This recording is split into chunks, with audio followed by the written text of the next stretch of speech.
Une pauvre fille ramasse des bouteilles pour payer l'opération qui sauvera la vie de sa grand-mère, mais trouve une valise pleine d'argent et décide de la rendre à un jeune milliardaire. Il lui demande « Pourquoi ne l'as-tu pas utilisée pour sauver ta grand-mère » Sa réponse le fait pleurer.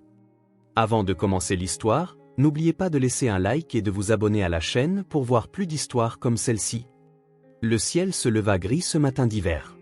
Emma se leva au son de la toux faible de sa grand-mère, venant de l'autre bout de la pièce. À 4 ans, elle savait déjà ce que cela signifiait. Marie n'allait pas bien et aujourd'hui serait un autre jour à fouiller les rues de la ville pour y trouver des trésors oubliés. Assise sur son mince matelas étalé sur le sol, Emma regardait Marie dormir. La respiration de cette dernière était laborieuse, comme si chaque souffle nécessitait un effort énorme. La petite se leva en silence et alla vers le petit poêle à gaz dans le coin de la pièce unique qui servait de chambre, de cuisine et de salon. Avec soin, elle alluma la flamme de la manière que Marie lui avait apprise et mit de l'eau à bouillir. La cabane où elle vivait se trouvait en périphérie de la ville, dans une zone dont les gens évitaient de parler en société. Le toit de fortune, fait de bâches et de planches de bois, fuyait quand il pleuvait abondamment, et le sol en terre restait humide pendant des jours. Mais pour Emma, c'était la seule maison qu'elle ait jamais connue, elle et sa grand-mère, contre le monde entier. Lorsque Marie se réveilla enfin, Emma avait déjà préparé un thé aux herbes qu'une voisine leur avait donné. « Bonjour, mon petit ange », dit Marie d'une voix rauque en essayant de se redresser sur le lit de fortune. « Bonjour, grand-mère, j'ai préparé du thé », répondit Emma fièrement, tenant avec soin la tasse ébréchée dans ses petites mains. Marie sourit, mais son sourire se transforma en une grimace de douleur. Elle posa une main sur sa poitrine et prit une profonde inspiration. « Ça fait très mal aujourd'hui » demanda Emma, sachant déjà la réponse. « Juste un peu, ma chérie, ça passera bientôt », répondit Marie, mais Emma savait que ça ne passerait pas. Marie avait besoin de médecins, de médicaments coûteux et d'une opération qui coûtait plus d'argent qu'elle n'en réunirait en des années. Le médecin de la clinique caritative avait été clair lors de la dernière visite. Sans l'opération, le cœur de Marie ne tiendrait pas bien longtemps. Emma n'allait pas à l'école comme les autres enfants, il n'y avait pas d'argent pour les uniformes ou les cahiers, et de plus, quelqu'un devait s'occuper de Marie tout en essayant de gagner un peu d'argent. Ainsi, chaque matin, après avoir aidé sa grand-mère pour le petit déjeuner et les remèdes maison, Emma prenait son sac en tissu et partait dans les rues à la recherche de canettes et de bouteilles à vendre au centre de recyclage. « Je reviens vite », disait Emma en embrassant le front ridé de sa grand-mère. « Ça va être une bonne journée, je le sens », ajouta Marie en passant sa main dans les cheveux en désordre d'Emma. « Souviens-toi, Emma, sois toujours honnête. Tout ce qui vient de la mauvaise manière n'apporte jamais de bonheur », répétait toujours grand-mère. Emma hocha la tête. Chaque jour, la petite partait recueillir des objets recyclables. « Je sais, grand-mère, je m'en souviendrai », répondit-elle en portant son sac en tissu en bandoulière sur son épaule. Emma quitta la cabane et suivit le chemin de terre qu'elle connaissait bien pour se rendre au centre-ville, là où les restaurants et les magasins jetaient des bouteilles et des canettes qui étaient, pour elle, de petits trésors. Le vent froid lui piquait le visage tandis qu'elle marchait. Son manteau, bien trop grand pour son petit corps, avait été donné par une église locale, et les bottes, de taille trop grande pour ses pieds, avaient été trouvées à la poubelle et raccommodées par Marie. Emma n'en faisait guère cas, elle était habituée à vivre avec ce qu'elle pouvait trouver. Une fois arrivée au centre-ville, elle commença sa chasse quotidienne. Elle fouillait dans les poubelles, questionnait les employés des dîners, inspectait derrière les restaurants. Vers la fin de la matinée, son sac était déjà à moitié plein. Mais elle savait qu'elle en avait besoin de plus, bien plus, si elle espérait aider à payer les médicaments de Marie. C'est alors qu'elle décida d'essayer un endroit nouveau. Il y avait un hôtel de luxe au bout de l'avenue principale, où les gens riches allaient et venaient avec de belles valises et des vêtements élégants.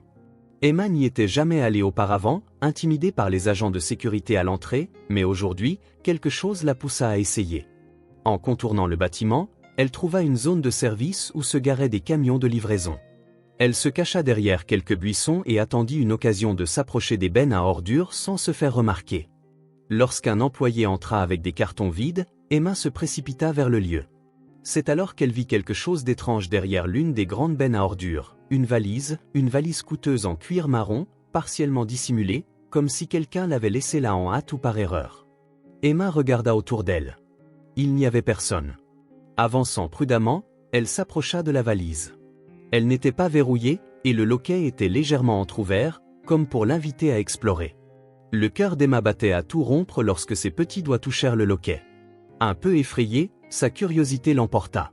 D'un geste rapide, elle ouvrit la valise. Ce qu'elle vit lui coupa le souffle, de l'argent, plus d'argent qu'elle n'aurait jamais imaginé pouvoir exister en un seul endroit, des billets soigneusement organisés en liasses épaisses, empilés avec soin à l'intérieur de la valise en cuir. Emma prit une liasse avec des mains tremblantes, passant ses doigts sur les billets. C'était réel, tout cet argent était réel. Dans son esprit d'enfant, elle commença rapidement à calculer ce que cela signifiait, de l'argent pour l'opération de Marie, de l'argent pour les médicaments, de l'argent pour une vraie maison avec des murs qui repoussent le froid et un toit qui ne fuit pas quand il pleut, de l'argent pour des repas chauds chaque jour, pour que grand-mère puisse aller mieux, murmura-t-elle en serrant la liasse de billets contre sa poitrine. Des images de Marie emplirent son esprit, allongée sur son mince matelas, essayant de cacher la douleur qu'elle ressentait. Emma se souvint de la nuit précédente, quand elle avait entendu grand-mère pleurer doucement, pensant que la petite dormait. Elle se rappela toutes les fois où Marie avait refusé de manger, afin qu'il reste assez de nourriture pour Emma. Avec cet argent, elle ne devrait plus jamais souffrir. Emma regarda de nouveau autour d'elle, personne ne l'avait vue, personne ne saurait jamais. Elle pouvait refermer la valise, la traîner et ne plus jamais avoir faim, ne plus jamais voir Marie tomber malade. Ses doigts agrippèrent le loquet de la valise, prêts à le refermer d'un coup sec. Mais alors, les mots de Marie résonnèrent dans son esprit, tout ce qui vient de la mauvaise manière n'apporte jamais de bonheur. Emma s'arrêta net. Marie avait toujours été honnête, même dans les pires moments, même quand elle n'avait rien à manger, elle n'avait jamais volé ni triché. Elle disait toujours que l'honnêteté était la seule chose que personne ne pourrait leur enlever. Mais grand-mère avait besoin de l'opération, argumenta Emma contre elle-même, tandis que des larmes commençaient à couler sur ses joues sales. Si je ne la prends pas, elle va. Elle n'acheva pas sa phrase. L'idée de perdre Marie était comme un trou noir qui engloutissait toute la joie du monde. Les yeux embués de larmes, Emma regarda à nouveau l'argent. Ce serait si facile, mais était-ce juste ? Qu'est-ce que grand-mère ferait ? Se demanda-t-elle à voix basse. La réponse lui vint immédiatement. Marie rendrait la valise. Marie ferait ce qui est juste, même si cela signifiait continuer à souffrir. Emma sanglota en replaçant la liasse de billets dans la valise. Elle la ferma fermement, comme pour se retenir de changer d'avis. Des larmes coulèrent librement, brouillant sa vision. « Je ne peux pas, murmura-t-elle, je ne peux pas décevoir grand-mère. » La décision fut prise avec difficulté. Emma commença à traîner la lourde valise hors de sa cachette. Elle savait où se trouvait le commissariat de police, elle passait souvent devant lors de ses errances dans la ville. Le trajet fut difficile, la valise était lourde et Emma dut s'arrêter à plusieurs reprises pour reposer ses bras maigres. Des passants observaient, curieux de voir la petite fille traîner une valise coûteuse sur le trottoir, mais personne ne s'arrêta pour l'aider. Lorsqu'elle atteignit enfin le commissariat, Emma était épuisée, son visage montrant encore des traces de larmes, mais une détermination surprenante brillait dans ses yeux. Elle entra timidement, regardant autour d'elle dans ce lieu étrange et intimidant. Un policier, derrière un grand comptoir, la remarqua. « Bonjour, petite, es-tu perdue » demanda-t-il en se penchant pour mieux la voir. Emma prit une profonde inspiration et poussa la valise devant elle. « J'ai trouvé ça derrière ce grand hôtel. Il y a beaucoup d'argent à l'intérieur. » Le policier fronça les sourcils d'un air suspicieux, se leva et contourna le comptoir. Lorsqu'il ouvrit la valise et vit son contenu, son expression changea complètement. « Bon Dieu, murmura-t-il en regardant tour à tour Emma et la valise, où as-tu dit que tu l'avais trouvée ? Derrière le grand hôtel, près des poubelles, répondit Emma en essayant d'avoir l'air courageuse, bien qu'elle fût effrayée par la réaction de l'homme. Bientôt, d'autres policiers se rassemblèrent, posant des questions et prenant des photos de la valise. Emma leur raconta tout exactement comme cela s'était passé, y compris comment elle avait failli décider de ramener l'argent chez elle, mais s'était souvenue de ce que sa grand-mère lui avait appris. « Il y a près de 200 000 $ ici », commentait l'un des policiers à un autre. La petite fille aurait pu tout emporter et disparaître avec l'argent. Ma grand-mère dit que tout ce qui vient de la mauvaise manière n'apporte jamais de bonheur, répliqua Emma, serrant son sac de recyclable comme un bouclier. Les policiers échangèrent des regards impressionnés. L'un d'eux se mit à genoux pour se mettre au niveau des yeux d'Emma. « Comment t'appelles-tu, ma petite ?» « Emma, répondit-elle. « Emma Miller. »« Et où habites-tu ?»« Emma. » Emma hésita. Elle avait peur de parler de la cabane, de dire que Marie était malade, de peur qu'il ne veuille les séparer. Mais elle décida d'être honnête. « J'habite avec ma grand-mère, au bout de la rue Elm, dans une petite cabane. » Pendant qu'Emma attendait, la police passa des coups de téléphone et remplit des papiers. Ils lui offrirent du chocolat chaud et des biscuits, qu'elle accepta timidement, gardant la moitié pour Marie. « 3 heures plus tard, la porte du commissariat s'ouvrit et un homme se précipita. Il était grand, bien habillé, avec des cheveux foncés gominés en arrière et une aura d'importance. Il avait l'air inquiet et soulagé à la fois, tandis que les policiers le conduisaient vers la valise. « Dieu merci », soupira-t-il en voyant la valise intacte, « je croyais avoir tout perdu. » Le policier qui avait d'abord parlé à Emma désigna la petite, assise sur une chaise bien trop grande pour elle, les jambes balançant car elle ne touchait pas le sol. « Tu devrais remercier cette petite dame. C'est elle qui l'a trouvée et nous l'a apportée. » L'homme regarda Emma avec curiosité et s'approcha lentement, comme s'il n'en revenait pas de ce qu'il voyait. « Tu as trouvé ma valise ?» Emma hocha la tête sans dire un mot. « Et tu l'as amenée toi-même à la police ?» Un autre hochement de tête. L'homme s'agenouilla devant elle, regardant dans ses yeux. « Je suis Matthew Parker. Cette valise, cet argent, c'est pour un accord très important. » Si je l'avais perdu, il secoua la tête, incapable de finir sa phrase. « Pourquoi ne l'as-tu pas gardée ?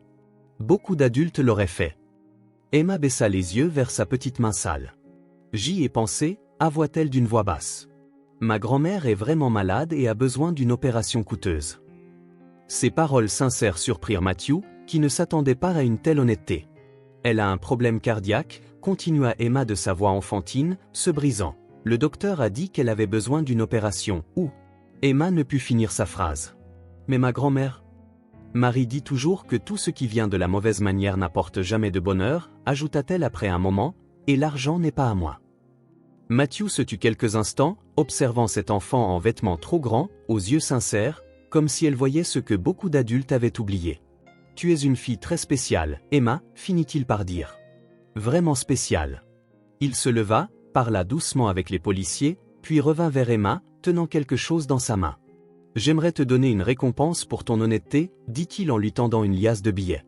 Ceci t'appartient de droit, c'est juste une petite fraction de ce que tu m'as sauvé, mais j'espère que cela aidera toi et ta grand-mère. » Emma regarda l'argent avec inquiétude. Elle pensa à Marie, à ses médicaments, à l'opération dont elle avait besoin, mais quelque chose la dérangeait. « N'est-ce pas mal de l'accepter ?» demanda-t-elle à voix basse. Matthew sourit. « Non, Emma, ce n'est pas mal. C'est une récompense bien méritée pour ton honnêteté, c'est la juste manière de recevoir quelque chose. » Emma paraissait encore incertaine. Des larmes remontèrent à ses yeux. « Je ne veux tout simplement pas voir ma grand-mère malade, » dit-elle, sa petite voix se brisant sous l'émotion contenue. « Je ne veux plus la voir souffrir. » Quelque chose dans ces mots simples et directs frappa Matthew comme un coup de poing. Soudain, ses yeux se remplirent de larmes. Il se détourna rapidement, essayant de les cacher, mais il ne put retenir une larme qui roula sur sa joue, puis une autre. Les policiers regardèrent, surpris. Matthew Parker était connu en ville comme un homme d'affaires impitoyable, toujours focalisé sur les résultats et les chiffres. Le voir ému aux larmes par les mots d'une enfant était complètement inattendu. « Tu pleures, Matthew ?» demanda timidement Emma. Matthew tenta de se ressaisir en s'essuyant discrètement le visage. « Tu m'as rappelé quelque chose d'important que j'avais oublié, » répondit-il d'une voix étranglée. Il offrit à nouveau l'argent, cette fois, Emma l'accepta timidement, le glissant soigneusement dans la poche de son manteau. « Merci, dit-elle. » Matthew hocha la tête, toujours aux prises avec ses émotions. « Emma, où habites-tu ? » « Je vais te raccompagner, c'est loin d'ici, dit-il. « J'habite dans la rue Elm, au bout de la ville, répondit Emma. « Pas de problème, dit Matthew. Ma voiture est juste à l'extérieur, ta grand-mère doit être inquiète pour toi. » Emma hésita un moment. Marie lui avait toujours dit de ne jamais accepter de trajets d'inconnus, mais Matthew ne lui semblait plus un étranger. « D'accord, finit-elle par accepter. » En quittant le commissariat, le policier qui avait d'abord aidé Emma s'approcha de Matthew. « Monsieur Parker, ce quartier, ce n'est pas le meilleur de la ville. » Matthew jeta un coup d'œil à Emma, qui attendait patiemment, serrant son sac de recyclable. « Ce n'est rien, dit-il. Je veux rencontrer la femme qui a appris à cette petite fille à être si honnête. » Ils quittèrent le commissariat ensemble. Une voiture noire élégante attendait sur le trottoir, avec un chauffeur en uniforme qui ouvrit la portière pour eux. Emma n'avait jamais été dans une voiture aussi belle et fut émerveillée par les sièges en cuir et l'intérieur impeccable. « Rue Elm, James » ordonna Matthew au chauffeur en aidant Emma à monter dans la voiture, qui s'éloigna du centre-ville. Le paysage urbain commença à changer. Les bâtiments élégants firent place à des constructions plus simples, puis à des maisons délabrées et enfin à un camp de fortune en périphérie. « C'est par là, dit Emma en arrivant dans la rue Elm, une route de terre bordée de maisons construites de toutes sortes de matériaux et de cabanes de fortune. Au fur et à mesure que la route s'enfonçait, l'état des habitations se dégradait visiblement. Le chauffeur ralentit, jetant un regard inquiet à Matthew dans le rétroviseur. « C'est tout au bout, » expliqua Emma, là où se trouvent ces arbres. Lorsqu'ils arrivèrent enfin, Matthew sentit une boule se former dans sa gorge. Ce que Sarah appelait « chez nous » n'était en réalité qu'une petite cabane faite de bois de récupération, de carton et de bâches. Le toit était raccommodé de plastique et le sol n'était que de la terre nue, une construction fragile qui semblait pouvoir s'effondrer sous un vent fort. « Tu habites ici ?» demanda-t-il, la voix trahissant sa surprise. Emma hocha la tête, ne comprenant pas ce qui clochait. Pour elle, c'était simplement la maison. « Laisse tomber, dit-elle en ouvrant la portière. Je veux montrer à grand-mère l'argent que tu m'as donné. » Matthew descendit de la voiture et suivit Emma sur un chemin de terre jusqu'à la porte de fortune de la cabane. En s'approchant, il remarqua de petits détails témoignant de l'attention, malgré l'extrême pauvreté. Un pot rempli de fleurs sauvages près de l'entrée, un balai appuyé contre le mur, le sol devant la porte soigneusement balayé. Emma frappa à la porte. « Grand-mère, c'est moi, j'ai amené quelqu'un pour te rendre visite. » Un moment de silence suivit, puis des pas lents, et enfin la porte s'ouvrit. Une femme âgée, mince et frêle apparut, le visage pâle, mais ses yeux s'illuminèrent en voyant sa petite fille. Marie paraissait bien plus vieille qu'elle ne l'était probablement, usée par la maladie et les épreuves. « Emma, ma chérie, je commençais à m'inquiéter, » dit-elle d'une voix faible, qui s'éteignit en remarquant Matthew. « Oh, bonjour, comment puis-je vous aider ?» Malgré sa fragilité évidente, il émanait d'elle une dignité et une courtoisie qui surprisèrent Matthew. Il s'attendait à de l'amertume ou de la rancéure, mais ne vit que de la gentillesse. « Voici Monsieur Matthew, » expliqua Emma avec enthousiasme. « J'ai trouvé sa valise pleine d'argent et je l'ai apportée à la police. Il m'a donné une récompense. »« Regarde, grand-mère, » dit-elle en sortant la liasse de billets de sa poche et en la montrant à Marie, dont les yeux s'illuminèrent d'excitation. « Maintenant, nous pourrons acheter tes médicaments et peut-être commencer à économiser pour l'opération, » ajouta-t-elle. Marie regarda tour à tour l'argent et Matthew, ses yeux se remplissant d'émotion et de gratitude. « Monsieur, je ne sais pas comment vous remercier. »« Appelez-moi Matthew, » répondit-il, encore sous le choc de la scène, « et c'est moi qui devrais vous remercier, votre petite fille. » Il hésita, cherchant ses mots. « Elle est extraordinaire, » dit-il. Marie sourit avec une fierté qui illuminait son visage fatigué. « Voudriez-vous entrer et prendre le thé avec nous ? Ce n'est pas grand-chose, mais c'est offert du fond du cœur. » Matthew regarda la petite cabane, le visage d'Emma empli d'espoir, la bonté dans les yeux de Marie, et ressentit quelque chose se transformer en lui. Tout le luxe dans lequel il vivait, tous les contrats qu'il signait, tout l'argent qu'il accumulait, rien ne semblait aussi précieux que cette simple invitation sincère. « Ce serait un honneur, » répondit-il, se baissant pour franchir la porte basse qui menait dans le petit monde d'Emma et de Marie. 3 semaines s'étaient écoulées depuis le jour où Matthew avait rencontré Emma et Marie. En si peu de temps, il était devenu une présence constante dans leur vie. Presque tous les jours, après le travail, sa voiture noire se garant à l'entrée de la rue Elm et Matthew se rendait à la petite cabane, apportant toujours quelque chose, de la nourriture, des couvertures, des médicaments pour Marie.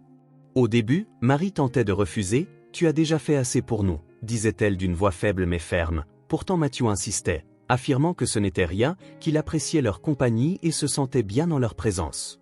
La vérité était que cette humble cabane était, d'une manière inexplicable, devenue un lieu où Matthew trouvait la paix, loin des bureaux luxueux, des réunions tendues et des personnes qui ne se souciaient que de son argent. Il pouvait simplement s'asseoir à une table improvisée, boire du thé dans des tasses ébréchées et parler de choses simples. Emma l'accueillait toujours avec une étreinte enthousiaste. Pour elle, Matthew était comme un prince tiré d'un des rares livres d'histoire que Marie avait réussi à se procurer. Elle ne comprenait pas entièrement le monde d'où il venait, mais elle savait qu'il était gentil, et cela suffisait. Cet après-midi-là, cependant, Matthew arriva plus tôt que d'habitude. Il trouva Emma assise dehors, serrant ses genoux, avec une expression inquiète et décalée sur un si jeune visage. « Salut, Emma » le salua-t-il en s'agenouillant pour être à sa hauteur. « Tout va bien ?» Emma secoua la tête. « Grand-mère ne peut pas se lever aujourd'hui, » dit-elle. Elle est juste fatiguée, mais sa voix tremblait. Elle ne reste jamais au lit toute la journée. Matthew sentit une pointe d'inquiétude. Lors de ses récentes visites, il avait remarqué que Marie semblait plus pâle, plus fragile, toussait plus souvent. « Puis-je entrer pour la voir ?»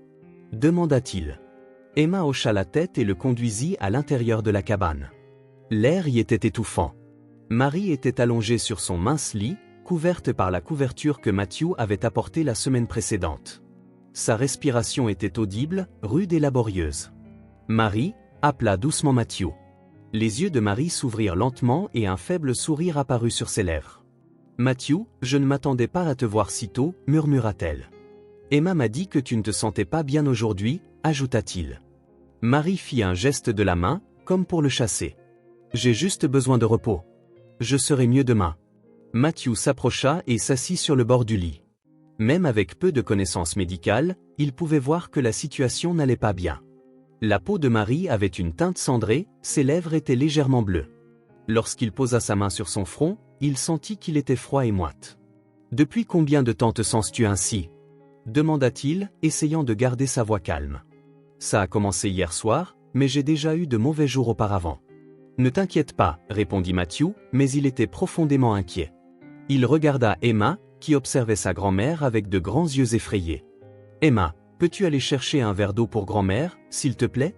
Lorsque la petite fille partit, Matthew se pencha et parla doucement. « Marie, tu dois voir un médecin, tu n'es pas bien. Les médecins coûtent de l'argent. »« J'ai de l'argent, répondit Marie, fermant les yeux un instant. « Tu as déjà fait tellement pour nous, je ne peux pas accepter plus. » « Il ne s'agit pas d'accepter ou non, répondit Matthew d'une voix ferme mais douce, il s'agit de nécessité. Tu as besoin de soins médicaux et Emma a besoin de toi, ajouta-t-il à la mention d'Emma, voyant les yeux de Marie se remplir de larmes. J'ai peur, avoua-t-elle, si je vais à l'hôpital, que se passera-t-il si je ne reviens pas? Matthew comprit alors la véritable peur de Marie. Ce n'était pas la maladie ni la douleur qui l'effrayait, mais l'idée de laisser Emma seule dans le monde. Je te promets que je prendrai soin d'elle, dit-il avec une conviction surprenante, si quelque chose devait arriver ou ce qui n'arrivera pas, car nous t'amènerons au meilleur médecin, mais si cela devait arriver, Emma ne sera pas seule, je te le jure. Marie l'observa longuement, comme pour évaluer la sincérité de ses paroles. Pourquoi fais-tu tout cela pour nous, Matthew? Nous ne sommes que des inconnus qui ont croisé ton chemin par hasard, demanda-t-elle. Cette question décontenança Matthew. Pourquoi était-il si impliqué? Il aurait pu simplement donner à Emma une récompense et continuer sa vie. Je ne peux pas expliquer, admit, je sais simplement que vous deux avez changé quelque chose en moi, vous m'avez rappelé des choses importantes que j'avais oubliées. Emma revint avec le verre d'eau, marchant lentement pour ne pas le renverser. Matthew aida Marie à s'asseoir pour boire, elle ne prit que quelques gorgées avant de s'effondrer de nouveau, épuisée par l'effort. J'appelle une ambulance, décida Matthew en sortant son téléphone. Non, s'exclama Marie avec plus d'énergie qu'elle ne semblait en avoir, je ne veux pas effrayer Emma. Matthew regarda la petite fille, qui observait tout avec des yeux anxieux, puis ajouta. Laisse-moi t'emmener à l'hôpital dans ma voiture, c'est plus confortable et Emma pourra venir avec nous. Après un moment d'hésitation, Marie hocha la tête. Emma, ma chérie, appela Matthew, je dois emmener ta grand-mère voir un médecin, elle a besoin d'aide, nous ne pouvons pas la laisser ici, comprends-tu? Emma hocha la tête, les yeux déjà humides. « Est-ce qu'elle va aller mieux ?» demanda-t-elle à voix basse. Matthew voulait lui répondre oui, mais il ne pouvait lui mentir. « Nous ferons tout ce que nous pourrons pour qu'elle aille mieux, répondit-il. Doucement, Matthew souleva Marie dans ses bras. Elle était étonnamment légère, comme si elle était faite de papier. Emma courut ouvrir la porte. Ensemble, ils se dirigèrent vers la voiture où attendait le chauffeur de Matthew. À l'hôpital Saint-Clair, James, le plus vite possible, ordonna Matthew en installant Marie sur la banquette arrière et en aidant Emma à monter. Pendant le trajet, l'état de Marie se dégradait. Sa respiration devenait plus laborieuse et elle sombrait entre conscience et inconscience.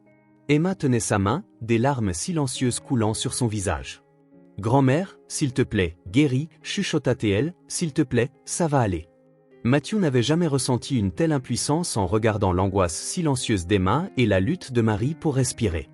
Lorsqu'ils arrivèrent enfin à l'hôpital, une équipe médicale, alertée par l'appel de Matthew durant le trajet, attendait déjà. Marie fut rapidement placée sur une civière et emmenée à l'intérieur, laissant Matthew et Emma dans la salle d'attente. « Où l'emmène-t-il » demanda Emma en s'accrochant à la main de Matthew. « Là où les médecins pourront mieux s'en occuper. » Asseyons-nous et attendons des nouvelles, répondit-il. Ils s'installèrent dans des chaises dans le hall. Emma était agitée, ses yeux fixés sur les portes par lesquelles Marie avait disparu. Matthew essaya de la distraire avec des histoires et des jeux improvisés, mais il était évident que son esprit était ailleurs. Après près de 2 heures, un médecin s'approcha, le visage grave. « Monsieur Parker, pouvons-nous parler en privé ?» demanda-t-il. Matthew regarda Emma, qui semblait encore plus effrayée par la demande du médecin. « C'est la petite fille de Marie, vous pouvez parler devant elle, mais s'il vous plaît, soyez doux, expliqua-t-il. Le médecin hocha la tête, s'agenouillant légèrement pour être au niveau d'Emma. « Ta grand-mère est très malade, ma chérie. Son cœur ne fonctionne pas correctement et cela affecte ses autres organes. Nous lui administrons des médicaments pour l'aider à se sentir mieux, mais elle devra rester à l'hôpital pendant... » « Combien de temps ?» demanda Emma d'une voix presque chuchotée. « Nous ne sommes pas encore sûrs, nous devons faire quelques tests, mais il est important qu'elle reste ici pour recevoir un traitement adéquat, répondit le médecin. Matthew intervint. « Docteur, quelle est exactement sa condition ? » Une insuffisance cardiaque avancée. Elle a besoin d'une opération en urgence, mais nous devons d'abord la stabiliser et effectuer d'autres tests pour déterminer la meilleure approche, expliqua-t-il. « Combien coûte cette opération ? Demanda Matthew sans hésiter. C'est une procédure coûteuse, surtout si l'on considère qu'elle nécessitera des soins intensifs avant et après. Nous parlons de milliers de dollars, précisa le médecin. Le coût n'a pas d'importance, déclara Matthew. Faites tout ce qui est nécessaire, je paierai. Le médecin sembla surpris, puis hocha la tête. J'ordonnerai à l'équipe de commencer les préparatifs immédiatement. Madame Miller demande à voir sa petite fille. Voudriez-vous la voir avant de procéder à d'autres tests ? Le médecin se leva aussitôt, visiblement anxieux, et Matthew l'accompagna à travers les couloirs blancs et austères de l'hôpital, essayant de la préparer à ce qu'elle allait voir. Ta grand-mère va avoir des tubes et des machines pour l'aider à se sentir mieux. Cela peut paraître effrayant, mais c'est pour son bien, dit-il doucement. D'accord, hocha Emma, mais lorsqu'ils entrèrent dans la pièce et virent Marie reliée à des moniteurs, avec un tube d'oxygène dans le nez et une perfusion dans le bras, Emma se figea sur le seuil, choquée. Marie ouvrit les yeux en sentant leur présence et tenta de sourire. « Emma, appelle-moi, ma chérie, dit-elle faiblement. » Emma s'approcha timidement, regardant tout l'équipement de ses yeux grands et effrayés. « Ça fait mal ?» demanda-t-elle en caressant doucement la main de sa grand-mère. « Pas trop, répondit Marie, les médecins m'aident à me sentir mieux, mais même une enfant de 4 ans pouvait voir que Marie était très malade. » Emma se pencha et embrassa tendrement la joue de sa grand-mère. « Tu vas t'en sortir, déclara-t-elle comme s'il s'agissait d'une vérité absolue. « Je vais essayer, mon ange, murmura Marie. À cet instant, des infirmières entrèrent en expliquant qu'elles devaient emmener Marie pour d'autres tests et commencèrent à rouler le brancard. La réalité de la situation sembla frapper Emma de plein fouet. Elle courut vers le brancard, tenant fermement la main de sa grand-mère. « Non, ne l'emmenez pas, grand-mère, ne pars pas. » Matthew posa doucement ses mains sur les épaules d'Emma. « Emma, ils doivent faire cela pour qu'elle aille mieux. » « Mais et si elle ne revient pas ?» Emma sanglota, des larmes coulant désormais librement. « Et si elle part comme maman et papa ?» Le cœur de Matthew se serra. Il n'avait pas su qu'Emma avait perdu ses parents, bien qu'il aurait dû s'en douter compte tenu de ces circonstances. Malgré sa faiblesse, Marie tendit la main vers Emma. « Regarde-moi, Emma, je me battrai de toutes mes forces pour revenir vers toi, mais en attendant, tu dois être courageuse. Peux-tu le faire pour moi ?» Emma sanglota en hochant la tête à contre-cœur. « Promets-moi que tu reviendras, demanda Marie. Emma hésita un moment, et dans ses yeux, Matthew vit la peur de faire une promesse qu'elle ne pourrait peut-être pas tenir. « Je promets d'essayer de tout mon cœur, finit-elle par dire. Les infirmières roulèrent le brancard et Emma resta là, regardant sa grand-mère disparaître dans le couloir. Dès que la porte se referma, elle s'effondra, ses petites épaules tremblant sous des sanglots désespérés. « Je ne veux plus que ma grand-mère soit malade, » pleura-t-elle, ses sanglots résonnant dans le couloir stérile.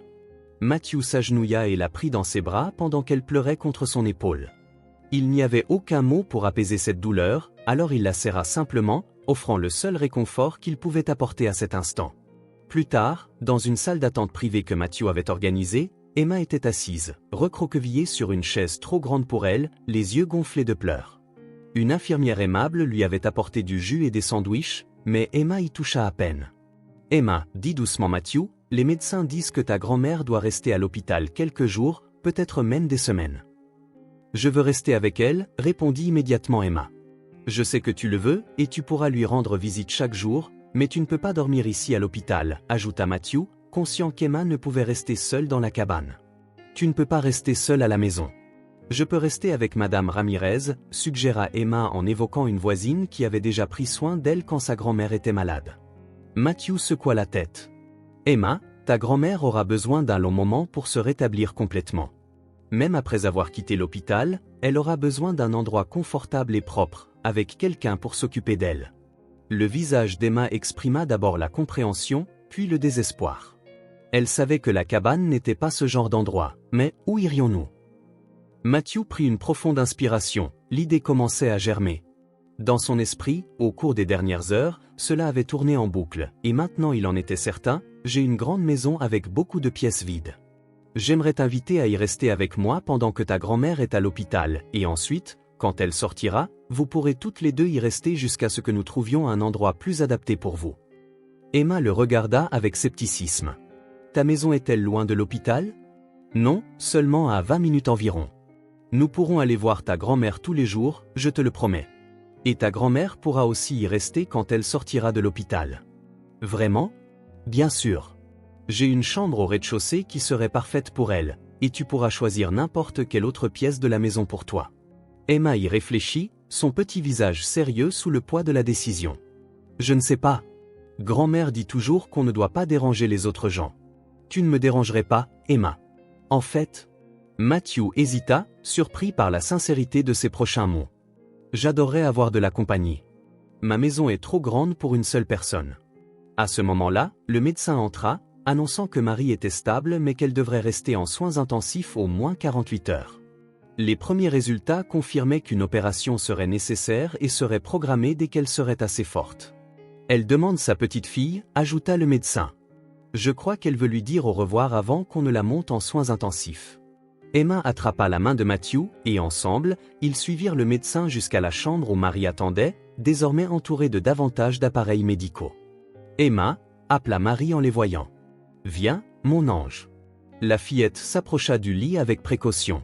« Les médecins disent que je dois rester ici un moment, » expliqua Marie d'une voix faible. « Et toi, tu ne peux pas rester à l'hôpital avec moi. » Matthew dit que je peux rester chez lui, répondit Emma. « Et ensuite, tu iras là-bas aussi quand tu seras rétabli. » Marie regarda Matthew avec surprise.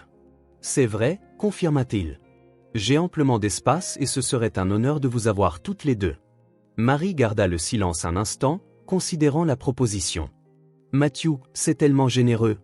Je ne peux pas accepter. »« S'il te plaît, grand-mère, » intervint Emma, les larmes lui montant à nouveau aux yeux. « Je ne veux pas être loin de toi.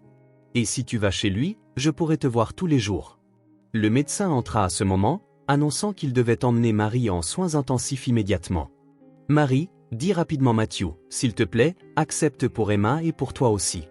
Tu as besoin d'un endroit adéquat pour te rétablir après l'opération. » Marie regarda le visage bouleversé d'Emma, puis Matthew. Elle était trop épuisée pour discuter, et la vérité, c'est qu'il n'y avait pas d'autre option viable. « D'accord, finit-elle par accepter. »« Merci, Matthew. » Tandis que les infirmières emmenaient Marie, Emma se cramponna à Matthew, la peur se lisant dans chaque ligne de son petit corps. « Elle va revenir, n'est-ce pas ?» demanda-t-elle, la voix étranglée. « Nous ferons tout notre possible pour qu'elle revienne, » répondit Matthew en serrant sa petite main dans la sienne. « Allez, rentrons à la maison. Nous reviendrons demain pour la voir. » Emma acquiesça à contre-cœur en quittant l'hôpital. Sa petite main agrippait celle de Matthew comme si c'était son seul repère dans un monde soudain effrayant et incertain. La première nuit d'Emma dans le manoir de Matthew fut difficile. Malgré le lit moelleux au drap en coton égyptien, la chambre spacieuse avec les jouets neufs que Matthew s'était empressé d'acheter et la gentillesse de la gouvernante, Madame Wilson, elle dormit à peine. À l'aube, elle était déjà assise au bord du lit, serrant contre elle l'unique objet qu'elle avait emporté de chez elle, un lapin en peluche délabré que Marie lui avait cousu avec des bouts de tissu. La chambre qu'il avait préparée pour Emma se trouvait au 2e étage du manoir, avec une grande fenêtre donnant sur le jardin. Matthew avait demandé à Madame Wilson de dénicher quelques jouets au grenier, vestiges de sa propre enfance, et en avait acheté bien d'autres en rentrant. Il y avait aussi de petits livres colorés pour enfants, des crayons et du papier, tout ce qu'il imaginait pouvoir faire plaisir à une fillette de 4 ans. Quand Matthew frappa doucement à la porte le matin, il trouva Emma déjà habillée, serrant fermement son lapin en peluche. « Bonjour, » dit-il en essayant de paraître enjoué. « Tu as bien dormi ?» Emma se contenta de hocher la tête, mais ses yeux fatigués révélaient la vérité. « Tu as faim ?» Madame Wilson a préparé des crêpes. Je veux voir grand-mère, répondit Emma, ignorant toute mention de nourriture. Matthew acquiesça, compréhensif. Bien sûr, mais il faut qu'on mange un peu avant. Les heures de visite à l'hôpital ne commencent pas avant 10 heures, et il n'est que 7h30. Emma le suivit en silence jusqu'à la salle à manger. Ses yeux s'écarquillèrent en voyant la grande table dressée de porcelaine délicate et de couverts en argent. Elle s'arrêta net sur le seuil, soudain intimidée. « Quelque chose ne va pas ?» demanda Matthew. « Tout brille, » murmura Emma. « Et si je casse quelque chose ?» Matthew n'y avait jamais pensé de cette façon. Pour lui, ces objets faisaient partie du quotidien. Les voir à travers les yeux d'Emma les rendait soudain ostentatoires, presque absurdes dans leur luxe. « Ne t'inquiète pas pour ça, répondit-il en lui tirant une chaise. Si quelque chose se casse, on en rachètera un autre. Il aida Emma à s'installer, plaçant un coussin pour qu'elle atteigne confortablement la table. Madame Wilson apporta une pile de crêpes avec du sirop, des fruits frais et un verre de jus d'orange pour Emma. Habituée à des repas simples et souvent frugaux, c'était un véritable festin à ses yeux. « Je peux vraiment manger tout ça ?» demanda-t-elle en balayant la table du regard. « Bien sûr, et si tu en veux plus, tu n'as qu'à demander. » Emma prit maladroitement la fourchette, elle était davantage habituée à utiliser une cuillère et découpa un morceau de crêpe. Elle goûta avec précaution, presque comme un rituel. Dès que la saveur sucrée effleura sa langue, elle ne put retenir un petit sourire. « Tu aimes ?» demanda Matthew qui la regardait attentivement. Emma hocha la tête, déjà en train de couper un autre morceau. Grand-mère fait de la bouillie d'avoine quand elle peut, parfois avec un peu de sucre quand on arrive à en acheter. Cette remarque innocente mit Matthew mal à l'aise. La différence entre leurs conditions de vie ne lui avait jamais paru aussi flagrante qu'en cet instant, partageant un repas normal pour lui, mais d'un luxe inimaginable pour Emma. Après le petit déjeuner, Matthew fit visiter le reste de la maison à Emma. Elle le suivit en silence, les yeux écarquillés à chaque nouvelle pièce. La bibliothèque aux étagères allant jusqu'au plafond, le salon avec ses canapés en cuir et sa cheminée en marbre, le bureau avec un ordinateur moderne et des tableaux coûteux au mur, le jardin derrière la maison avec sa petite fontaine et ses fleurs soigneusement entretenues. « Tu vis ici tout seul ?» demanda finalement Emma, d'une petite voix résonnant dans l'immense espace. « Oui. Enfin, Madame Wilson vient tous les jours et le jardinier 2 fois par semaine, et... Mais quand ils partent, tu es seul ?» Matthew s'arrêta, surpris par la question. « Oui, c'est vrai. Tu n'as pas peur ou tu n'es pas triste ?» Il n'y avait jamais pensé de cette manière. La solitude était simplement son état normal, quelque chose qu'il avait accepté sans se poser de questions. « Je suppose que je m'y suis habitué, » répondit-il franchement. Emma hocha la tête comme si elle venait de comprendre quelque chose de profond. « Moi, j'aurais peur. Notre maison est petite, mais grand-mère est toujours là. » À 10 heures, comme promis, Matthew emmena Emma à l'hôpital. En chemin, il s'arrêta dans un magasin de jouets pour lui acheter une nouvelle poupée et un bouquet de fleurs pour Marie. « Pour remonter le moral de ta grand-mère, » expliqua-t-il. L'hôpital paraissait encore plus intimidant sous la lumière du matin. Emma se cramponna à la main de Matthew tandis qu'il parcourait les couloirs blancs jusqu'aux soins intensifs où Marie se trouvait. Une infirmière les accueillit, expliquant que les visites étaient limitées à 15 minutes. Elle a passé une nuit stable, mais elle est encore faible. Ne la fatiguez pas trop, conseilla l'infirmière. Emma entra dans la chambre avec Matthew, s'accrochant fermement à sa main. Marie était allongée dans son lit, branchée à des moniteurs et sous oxygène. Elle paraissait petite et fragile sous le drap blanc de l'hôpital, mais ses yeux s'illuminèrent en voyant sa petite fille. « Mon ange » murmura-t-elle en tendant une main tremblante. Emma se précipita au chevet, prenant délicatement la main de sa grand-mère. « Grand-mère, j'ai apporté des fleurs » dit-elle en désignant le bouquet que tenait Matthew. « Et regarde, j'ai une nouvelle poupée. » Marie sourit faiblement, remerciant Matthew du regard. « Comment vas-tu, ma chérie? Tu te conduis bien chez Monsieur Matthew? »« Oui. Sa maison est énorme, grand-mère. Il y a tellement de pièces que je n'arrive pas à toutes les compter. Et au petit déjeuner, il y a des crêpes avec du sirop sucré. » Marie essaya de rire, mais l'effort la fit tousser. Emma recula, inquiète. « Je vais bien » rassura aussitôt Marie d'une voix faible. « Je suis juste un peu fatiguée. Les médecins disent que je me rétablirai bientôt. » Matthew s'approcha, plaçant les fleurs dans un vase près du lit. « Les médecins m'ont dit que tu réagissais bien au traitement, Marie. Si tu continues comme ça, tu seras prête pour l'opération dans quelques jours. » Marie hocha la tête, mais ses yeux révélaient son inquiétude. Et après? Combien de temps avant que je puisse rentrer chez moi? Le regard de Matthew croisa celui de Marie au-dessus de la tête d'Emma.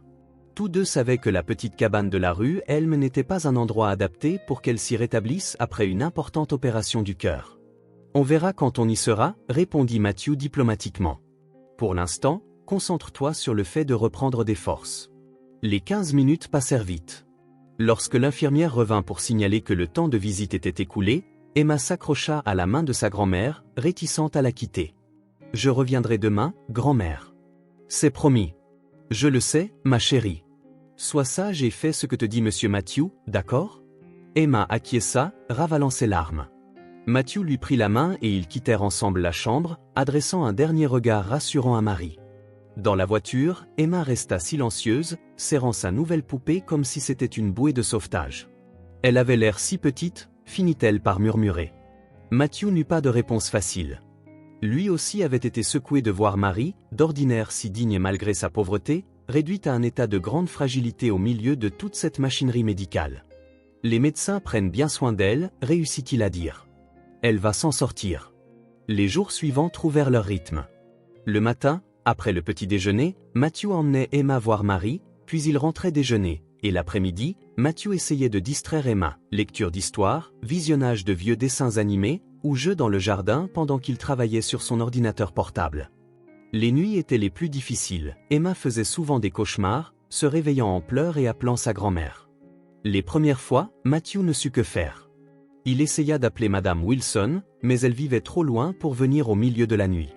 Alors, il s'assit au bord du lit, caressant maladroitement les cheveux d'Emma jusqu'à ce qu'elle se rendorme. « Ma mère ne l'a jamais fait », se surprit-il à penser une nuit, en voyant Emma se détendre enfin.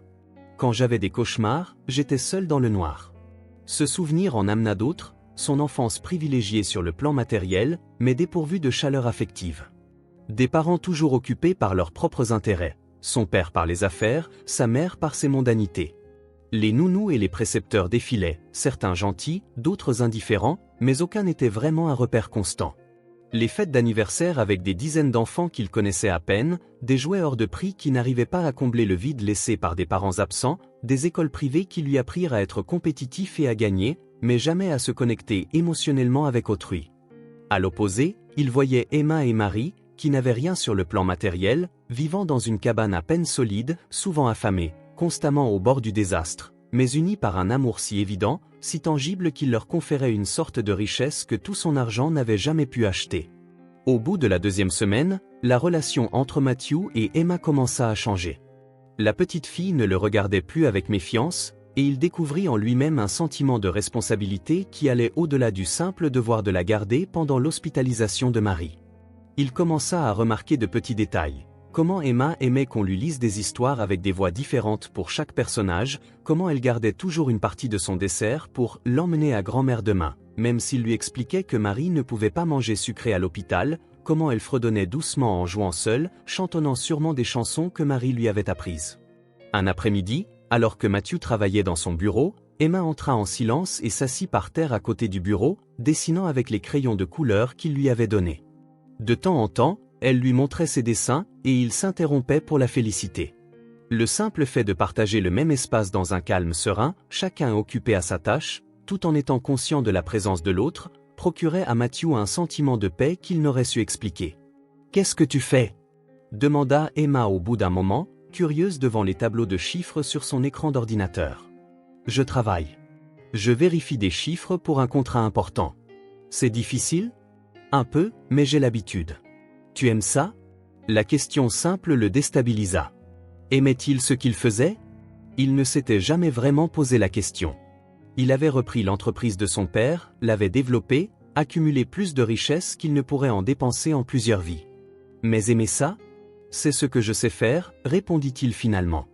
Emma sembla accepter cette explication et retourna à son dessin. Mais son innocente question laissa germer en Matthew un certain trouble. Il passa le reste de l'après-midi à regarder distraitement ses chiffres, l'esprit ailleurs, remettant en cause des choix qu'il n'avait jamais jugés discutables auparavant. Au bout de 3 semaines, les médecins annoncèrent que Marie était assez forte pour l'opération. La veille de l'intervention, Matthew et Emma lui rendirent visite. Marie semblait anxieuse, mais s'efforçait de garder un sourire confiant pour sa petite fille. c'est une chirurgie de routine, avait assuré le médecin à Matthew un peu plus tôt. Mais à son âge et avec l'évolution avancée de sa maladie, il y a des risques. Elle le sait. Pendant qu'Emma racontait avec enthousiasme sa rencontre avec un écureuil dans le jardin, Matthew observa la complicité entre la grand-mère et la petite fille. Un langage de regard et de gestes subtils, forgé par des années de joie et de peine partagées, créant un lien qui défiait leurs conditions de vie précaires. Un instant, il se sentit intrus, témoin d'une tendresse rare à laquelle il n'avait jamais eu accès. Il avait passé sa vie à accumuler de l'argent, des biens, du pouvoir, du prestige. Et là, devant lui, se trouvait une femme qui n'avait rien, hormis sa dignité et l'amour de sa petite fille. Pourtant, elle semblait infiniment plus riche dans tout ce qui importait vraiment. Ce soir-là, après avoir bordé Emma avec la promesse qu'ils iraient tôt à l'hôpital le lendemain, Matthew s'installa seul dans sa bibliothèque avec un verre de whisky. La maison, qui lui avait toujours semblé de la bonne taille, résonnait désormais d'un vide qu'il ne pouvait plus ignorer. Il pensa à ses parents, tous deux décédés, son père perpétuellement obsédé par l'affaire suivante, le prochain million, sa mère par les mondanités et l'apparence, aucun n'étant jamais vraiment présent. Ses souvenirs d'eux lui semblaient lointains, comme des photos de personnes qu'il aurait à peine connues. Puis, il songea à Emma, à la façon dont elle avait, en seulement 2 semaines, rempli la maison de sa présence. Comment l'atmosphère s'était transformée avec ses rires occasionnels, ses dessins colorés éparpillés sur la table de la salle à manger, ses minuscules chaussures laissées près de la porte. Comment il commençait à deviner ce qui lui plairait et à ressentir une satisfaction étrange lorsqu'il visait juste. « On m'a appris à valoriser les mauvaises choses », murmura-t-il en parcourant du regard la pièce remplie d'objets anciens et de livres rares qu'il ouvrait rarement. « J'ai passé ma vie à courir après ce que je croyais important. » Une prise de conscience inconfortable mais inéluctable s'imposa à lui.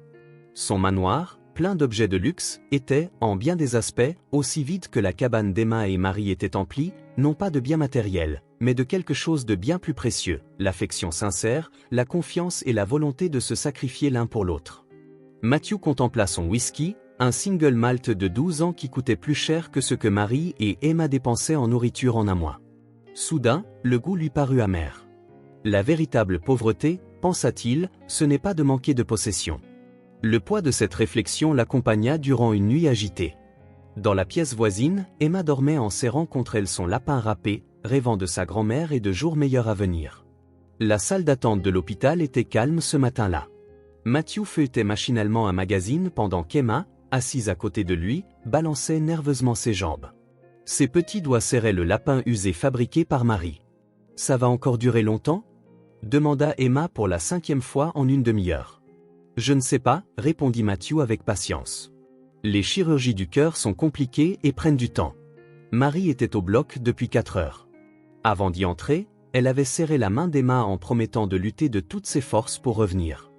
Emma avait insisté pour rester à l'hôpital tout du long, et Matthew n'avait pas eu le cœur de refuser. « Et si elle ne se réveille pas ?» chuchota Emma, ses grands yeux fixés sur Matthew. Matthew posa le magazine et se tourna vers elle.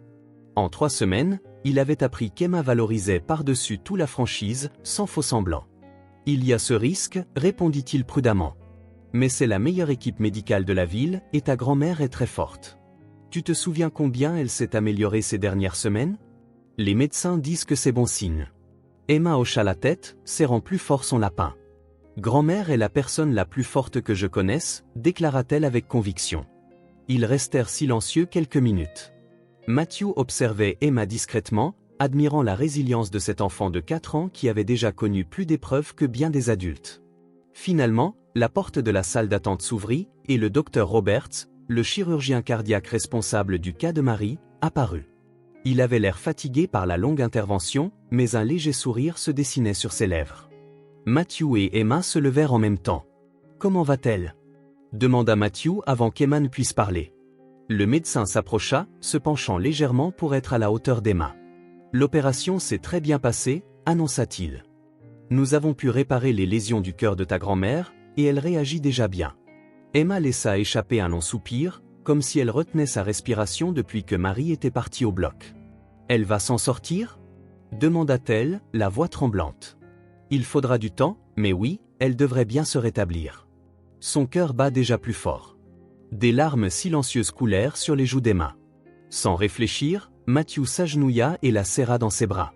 À sa grande surprise, elle se laissa aller contre lui, sanglotant sur son épaule. « Ça va aller » murmura-t-il en lui caressant les cheveux. « Ta grand-mère est forte, tu te souviens ? Elle a tenu bon. » Le médecin sourit devant cette scène, puis poursuivit. « Marie est en salle de réveil. Elle est encore sous anesthésie, mais elle devrait reprendre connaissance dans les prochaines heures. Vous pourrez la voir brièvement quand on la transférera en soins intensifs. » Quand le médecin s'éloigna, Matthew emmena Emma à la cafétéria de l'hôpital. Elle avait refusé de manger quoi que ce soit le matin, mais maintenant qu'elle était soulagée par les bonnes nouvelles, son estomac gargouillait bruyamment. « Allons manger quelque chose pendant qu'on attend que ta grand-mère se réveille » proposa Matthew. Tandis qu'Emma grignotait un sandwich, Matthew l'observait, pensif. Depuis quelques semaines, une idée lui trottait dans la tête, qu'il avait d'abord trouvée irréfléchie mais qui lui paraissait de plus en plus évidente. « Emma, commença-t-il prudemment, est-ce que toi et ta grand-mère aimez bien la cabane où vous vivez ?»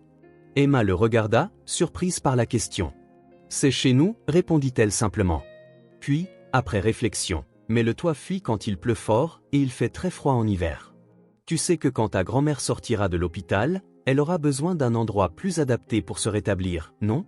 Un endroit sans fuite, sans humidité, avec de l'eau propre et de l'électricité fiable. » Emma fronça les sourcils, assimilant cette information.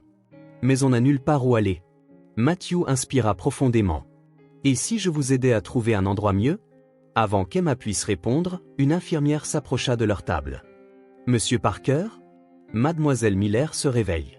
Vous pouvez la voir quelques minutes maintenant. » Emma sauta de sa chaise, oubliant son sandwich. Matthew paya rapidement et la suivit jusqu'à l'ascenseur menant au service de soins intensifs. Marie se trouvait dans une chambre de soins intensifs individuelle, un luxe que Matthew avait tenu à offrir. Lorsqu'ils entrèrent, elle avait l'air très fragile sous les draps blancs, reliés au moniteur, un pansement visible sur la poitrine, partiellement couvert par la blouse d'hôpital. Ses yeux étaient mi-clos, encore embrumés par l'anesthésie. « Grand-mère » appela doucement Emma en s'avançant, un peu hésitante. Marie tourna lentement la tête vers la voix. Un sourire faible effleura ses lèvres pâles. « Mon ange » murmura-t-elle, la voix rauque. Emma s'approcha, observant prudemment les tubes et les fils. « Je peux te faire un câlin » demanda-t-elle timidement. « Bien sûr que tu peux, mon trésor » répondit Marie. « Faites attention aux tubulures » conseilla l'infirmière qui était entrée avec eux, mais un câlin doux n'est pas un problème. Emma se pencha avec précaution sur le lit et enlaça sa grand-mère. Marie leva une main tremblante pour caresser les cheveux de sa petite fille. « Le docteur a dit que tu allais mieux, grand-mère » dit Emma, soulagée. « Ton cœur est plus fort maintenant. »« J'ai promis de me battre, pas vrai ?» murmura Marie. Ses yeux trouvèrent ceux de Matthew, debout près de la porte. « Merci » articula-t-elle sans un son. Matthew se contenta d'un léger signe de tête, ressentant un étrange nœud dans la poitrine. Il y avait dans cette scène quelque chose de profondément émouvant, une enfant et sa grand-mère, toutes deux vulnérables à leur manière, mais unies par un amour assez puissant pour affronter tous les obstacles. Dans les jours qui suivirent, Marie continua de se rétablir. Elle fut transférée des soins intensifs à une chambre normale, où Emma put rester plus longtemps à ses côtés. Matthew réaménagea son emploi du temps pour accompagner la fillette à l'hôpital chaque jour, y restant parfois des heures avec elle.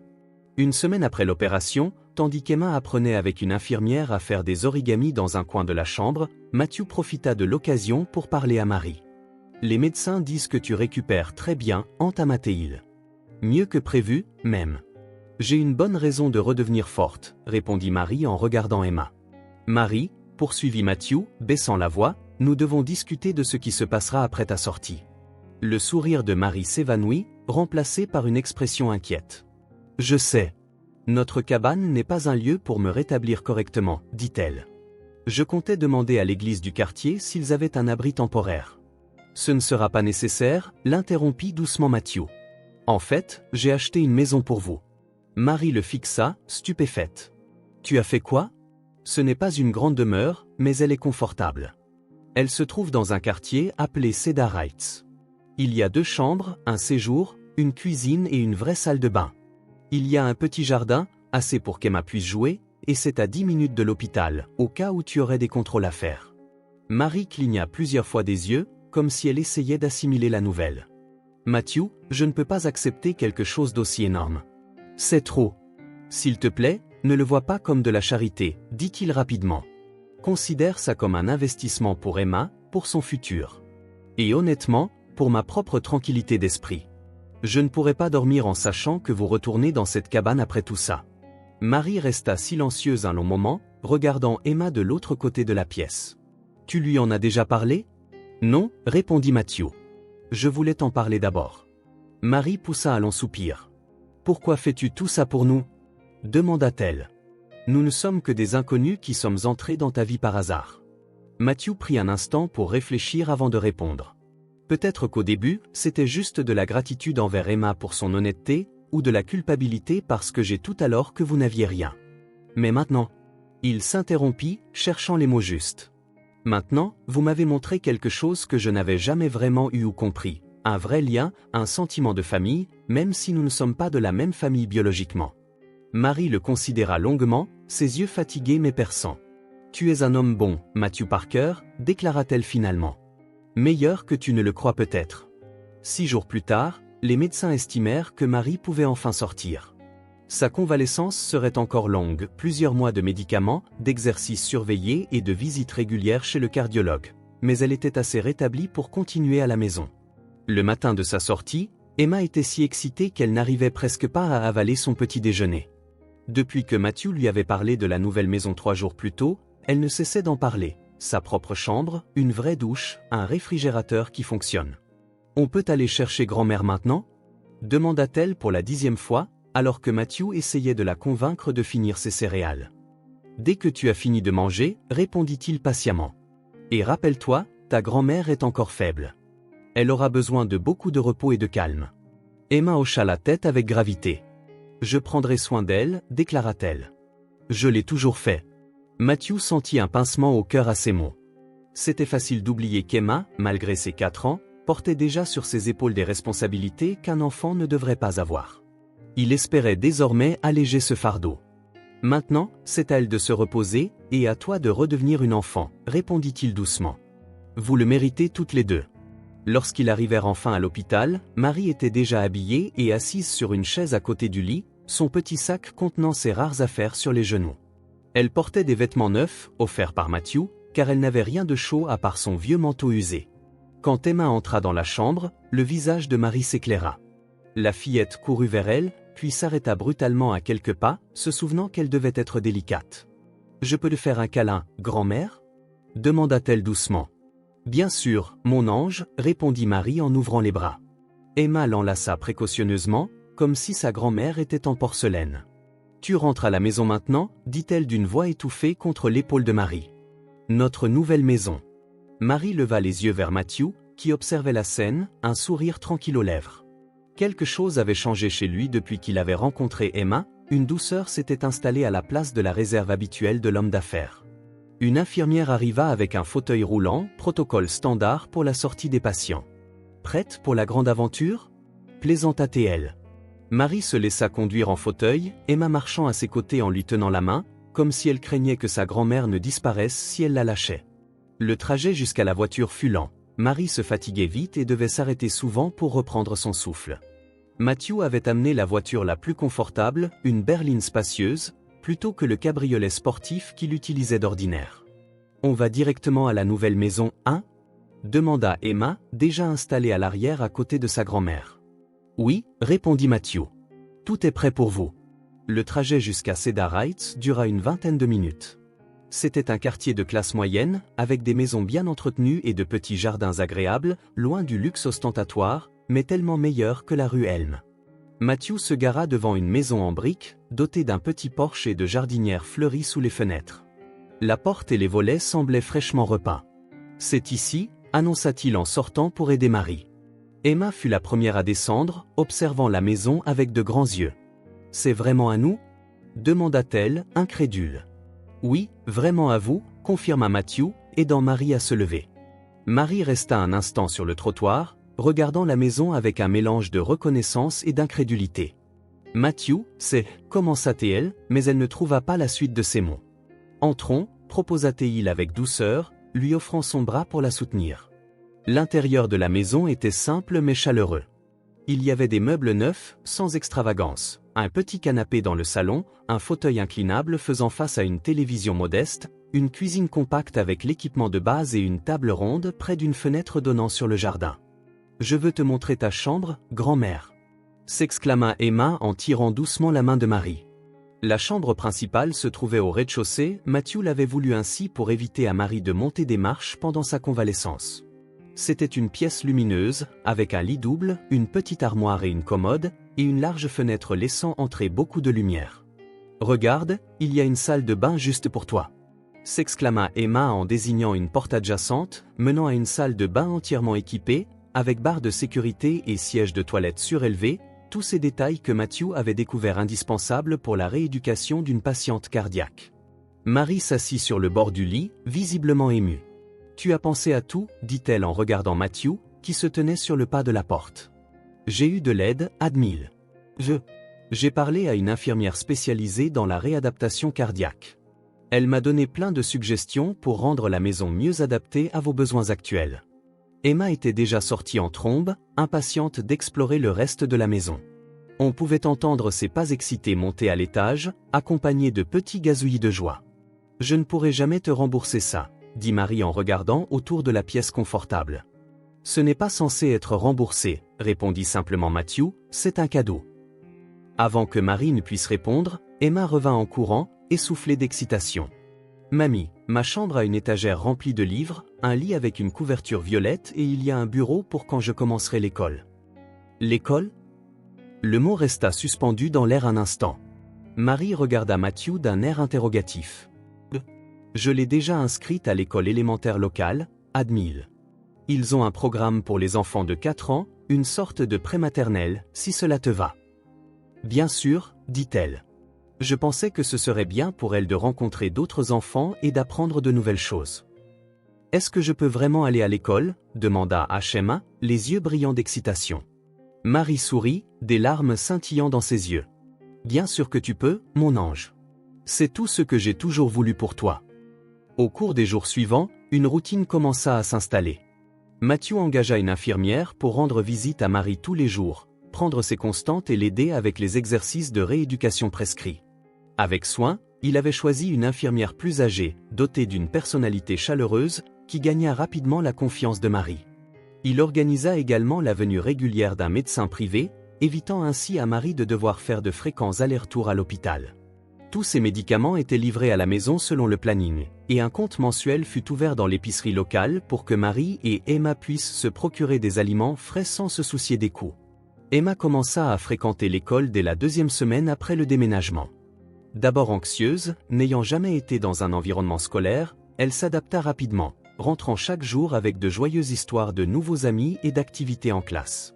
Matthew ajusta ses horaires de travail afin de venir la chercher tous les jours, restant souvent pour dîner avant de regagner sa propre maison. Un après-midi, environ un mois après la sortie de Marie de l'hôpital, Matthew arriva pour chercher Emma et trouva Marie sur le porche avant, profitant du doux soleil du soir. Elle avait l'air nettement mieux, ses joues étaient plus rosées, bien qu'encore minces, elle ne paraissait plus aussi fragile. « Comment te sens-tu aujourd'hui » demanda-t-il en s'asseyant à côté d'elle sur une chaise. « Plus forte chaque jour » répondit Marie. « L'infirmière dit que ma convalescence dépasse les attentes. »« Je suis content de l'entendre » dit-il. Ils restèrent un moment en silence, observant un papillon se poser sur les fleurs fraîchement plantées. « Matthew » commença-t-elle sur un ton plus sérieux, « je veux te remercier, non seulement pour la maison, les médecins, tout ça, fit-elle en désignant du geste le porche, la maison, mais surtout pour ce que tu as fait pour Emma. » Matthew la regarda, surpris. « Elle est bien plus heureuse, » continua Marie, non pas seulement parce qu'elle a des choses qu'elle n'avait jamais eues auparavant, bien que cela soit important, mais parce qu'elle a quelqu'un d'autre qui se soucie d'elle, en dehors de moi, quelqu'un en qui elle peut avoir confiance. C'est une enfant incroyable. Matthew répliqua sincèrement. « N'importe qui s'en soucierait. »« Non, pas n'importe qui, » dit doucement Marie. « Tu aurais pu simplement nous donner de l'argent, nous trouver un endroit où vivre et continuer ta vie, mais tu es là, tu viens la chercher à l'école, tu écoutes ses histoires, tu t'assures qu'elle est heureuse. » Matthew ne sut que répondre. La vérité, c'était que sa vie avait complètement changé ces dernières semaines.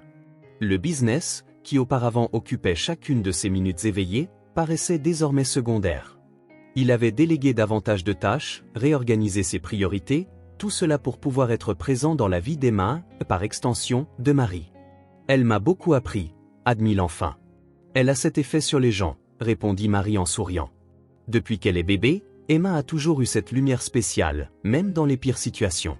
Quand nous avons tout perdu après la mort de ses parents, quand nous avons dû emménager dans cette cabane, elle n'a jamais perdu la capacité de trouver de la joie dans les petites choses. Le bruit d'un bus scolaire qui approchait interrompit leur conversation. Quelques instants plus tard, Emma arriva en courant dans la rue, son sac à dos violet rebondissant sur ses épaules, un dessin coloré à la main. « Mamie !» cria-t-elle en se précipitant sur le porche, « regarde ce que j'ai fait aujourd'hui. » Le dessin montrait 3 bonshommes allumettes, un petit avec des cheveux jaunes étiquetés « Emma », un plus grand avec des cheveux gris étiquetés « Mamie » et un encore plus grand en costume étiqueté « Matthew ». « C'est notre famille », expliqua fièrement Emma. « Mon professeur nous a demandé de dessiner notre famille. » Matthew sentit quelque chose se resserrer dans sa poitrine. Le mot « famille » l'avait pris de court. Marie, remarquant sa réaction, posa doucement sa main sur son bras et dit à Emma. « Ta famille, maintenant. J'espère que ça ne te dérange pas. » « Non, » répondit Matthew d'une voix étrangement rauque, « pas du tout. » Pendant qu'Emma se précipitait à l'intérieur pour prendre une collation, Matthew resta sur le porche, tenant le dessin dans ses mains, fixant ses simples silhouettes. Il ressentit une vague d'émotion qu'il ne pouvait nommer, peut-être un mélange de gratitude, de joie et d'un sentiment d'appartenance qu'il n'avait jamais éprouvé auparavant. Pour la première fois de sa vie adulte, Matthew Parker avait l'impression d'avoir trouvé quelque chose qu'argent ne pourrait jamais acheter, un lieu où il appartenait et des personnes qui tenaient à lui pour ce qu'il était, et non pour ce qu'il possédait, et cela valait infiniment plus que n'importe quelle affaire fructueuse ou un compte en banque bien garni. L'automne arriva à Cedar Heights, peignant les arbres en rouge et or. 6 mois s'étaient écoulés depuis l'opération de Marie, et la transformation dans leur vie était presque aussi remarquable que le changement des saisons. Marie avait retrouvé une grande partie de sa santé. Elle avait encore des jours difficiles et nécessitait une médication régulière, mais l'aspect frêle et maladif avait disparu. Désormais, elle pouvait se promener dans le quartier sans se fatiguer, s'occuper de son petit jardin devant la maison et même préparer des roulés à la cannelle qui embaumaient la cuisine d'un parfum réconfortant. Emma, maintenant âgée de presque 5 ans, s'épanouissait à l'école. Ses professeurs la décrivaient comme brillante et avide d'apprendre. Rattrapant rapidement le temps perdu, elle s'était fait des amis, avait rejoint des activités périscolaires et rentrait chaque jour avec de nouveaux dessins et histoires à raconter. Quant à Matthew, il avait trouvé un équilibre surprenant entre son travail et le temps passé avec Emma et Marie. Presque tous les après-midi, il venait chercher Emma à l'école et la ramenait à la maison. Il restait pour le dîner plusieurs fois par semaine, aidait Emma avec ses devoirs. Le week-end, ils sortaient souvent tous les 3 ensemble, au parc, au zoo ou simplement pour prendre une glace.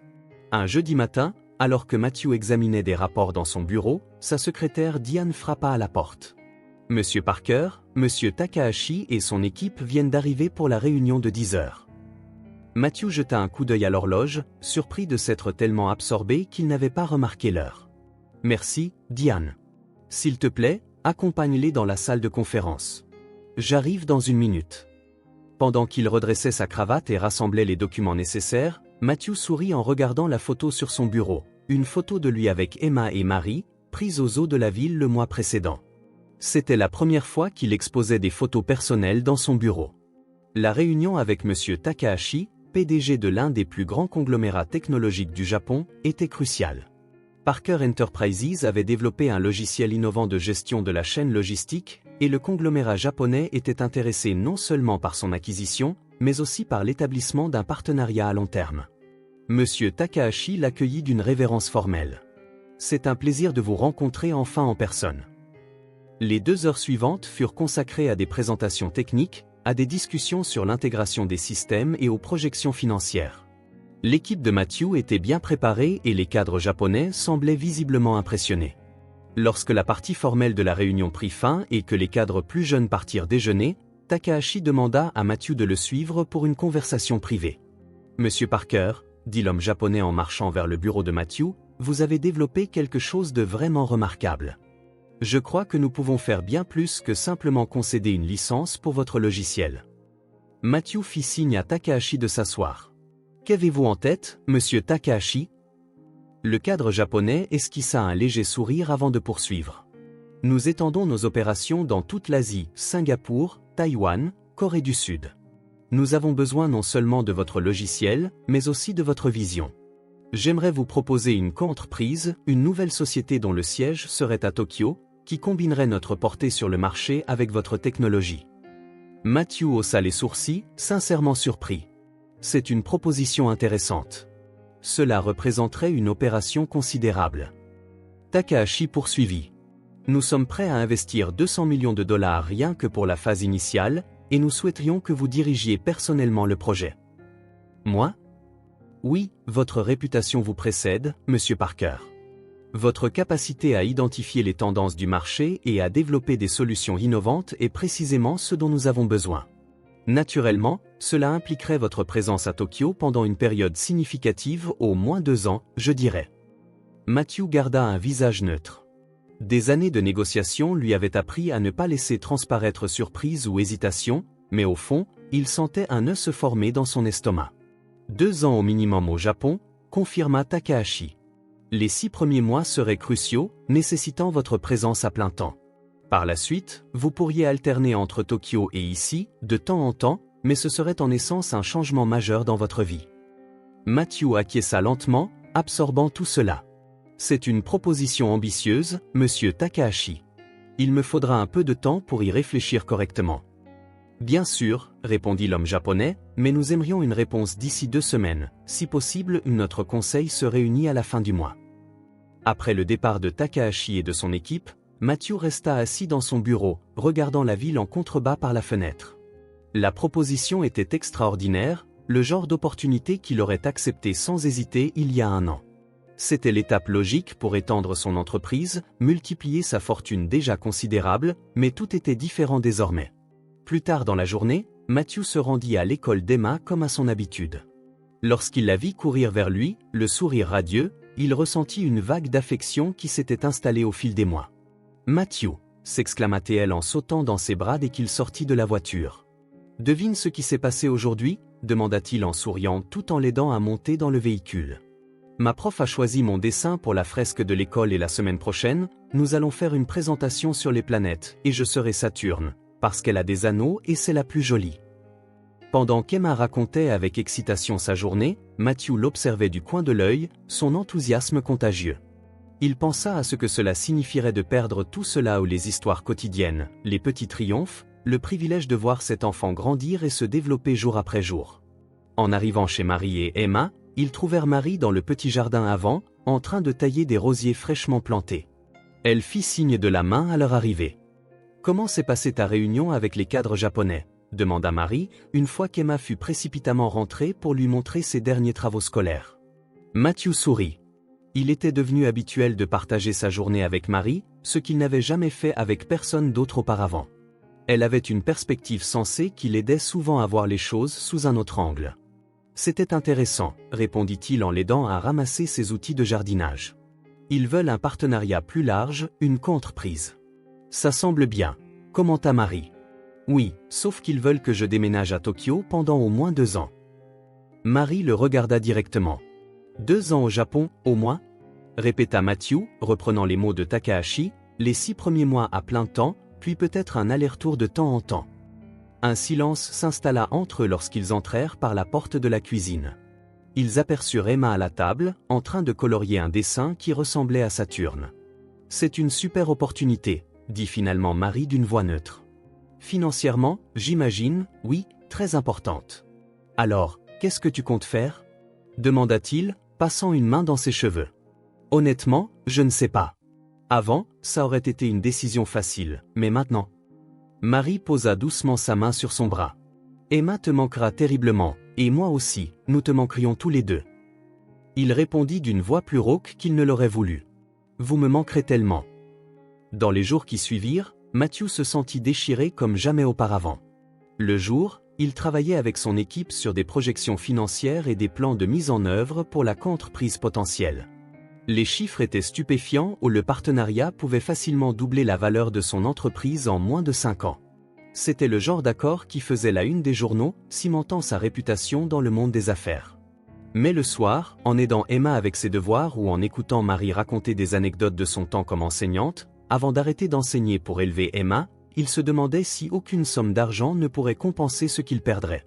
Une nuit particulièrement difficile. Après avoir bordé Emma en lui racontant son histoire du coucher préféré, Matthew reprit la route de son manoir vide.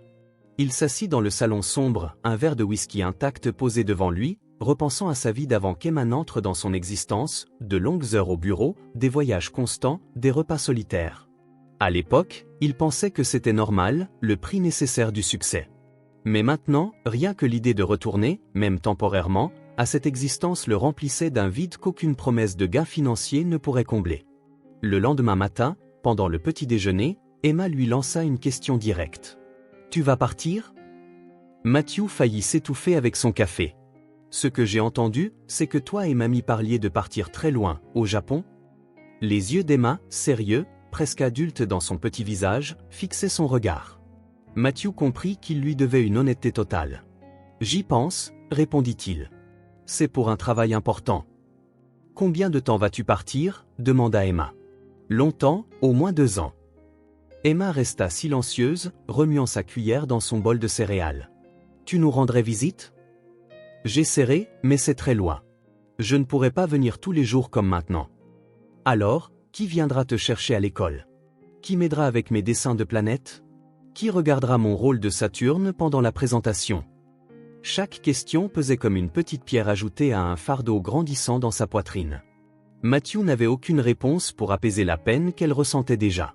« Tu vas tellement me manquer », finit-il par dire, la seule vérité simple au milieu de tant de complexité. Emma ne répondit pas, mais des larmes brillaient dans ses yeux. Elle essaya rapidement de les cacher, détournant son attention de ses céréales. Cette nuit-là, seul dans son bureau à domicile, Matthew prit une feuille de papier et fit ce qu'il faisait toujours lorsqu'il était confronté à des décisions difficiles, il dressa une liste des pour et des contre. Dans la colonne des pour, il inscrivit les bénéfices évidents de la proposition japonaise, expansion internationale, augmentation significative de sa fortune personnelle, nouvelles opportunités d'affaires en Asie et reconnaissance mondiale. Dans la colonne des contre, il écrivit une seule phrase, « Perdre ce qui est vraiment important ». Il resta longtemps à fixer ce morceau de papier, la simplicité de cette unique entrée dans la colonne des contre contrastant vivement avec la longue liste des avantages financiers.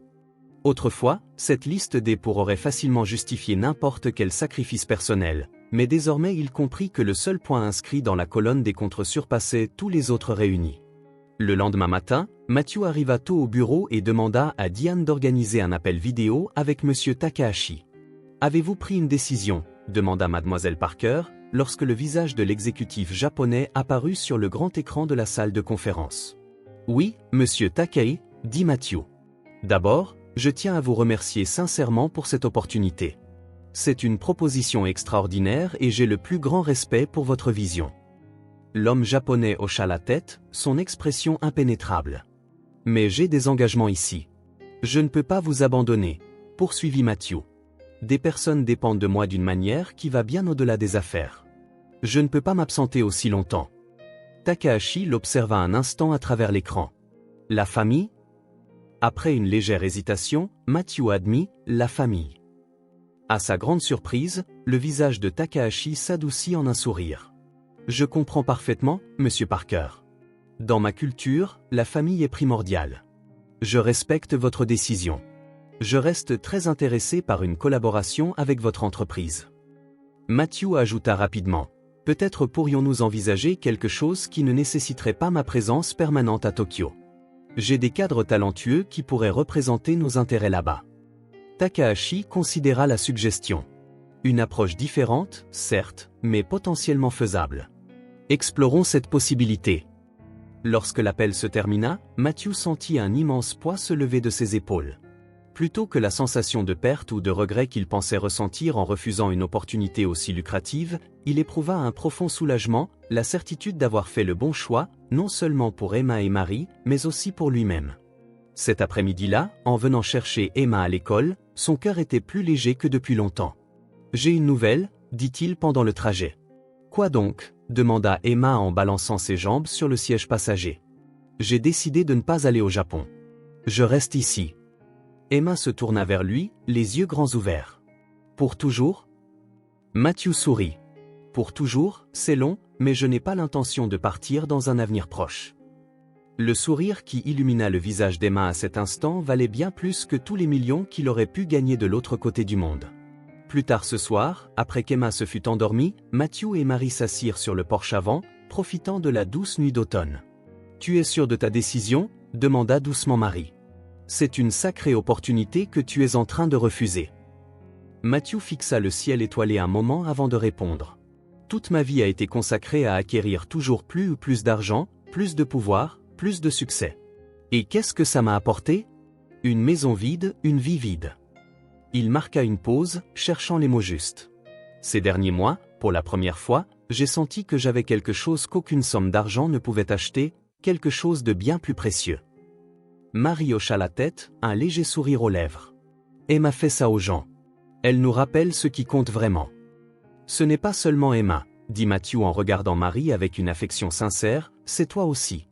Vous m'avez tous les deux appris bien plus sur la vie, sur ce qu'est le vrai bonheur, que tout ce que j'ai appris en toutes mes années d'affaires.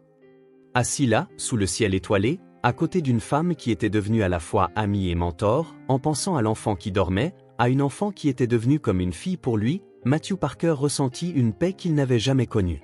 Refuser l'offre japonaise n'était pas un sacrifice, il comprit que c'était un privilège, le privilège de choisir ce qui compte vraiment.